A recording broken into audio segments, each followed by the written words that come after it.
முதலமைச்சர் மு.க.ஸ்டாலின் இரட்டை முகத்தோடு இருக்காரா? இல்ல ஒண்ணு பேச்சு இப்போ ஒரு பேச்சு.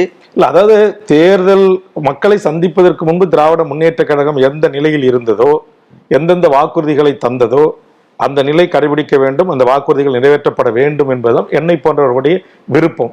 அதில் அவர்கள் மாறுபடுகின்ற போது நான் சட்டமன்றத்திலே எழுந்து துணிந்து என் கருத்தை பதிவு செய்கிறேன், வாதாடுகிறேன், போராடுகிறேன்.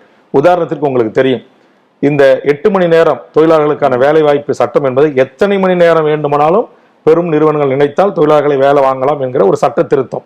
அப்ப அந்த சட்ட திருத்தத்தை கொண்டு வந்து அதை சட்டமன்றத்தில் விவாதமே இல்லாமல் அதை பாஸ் செய்வதற்கு இதே திமுக அரசு முயற்சித்த போது முதல் ஆளாக எழுந்து அதற்கான எதிர்ப்பை பதிவு செய்து இந்த சட்டத்தை ஒரு காலத்திலும் ஏற்றுக்கொள்ள முடியாது, இந்த சட்டம் கைவிடப்பட வேண்டும் என்று பதிவு செய்துவிட்டு என் இருக்கிலிருந்து ஓடோடி சென்று முதலமைச்சரையும் சந்தித்து அங்கு வாதிட்டு வேண்டுகோள் வைத்து இன்றைக்கு அந்த சட்டம் ரத்து செய்யப்பட்டிருக்கிறது.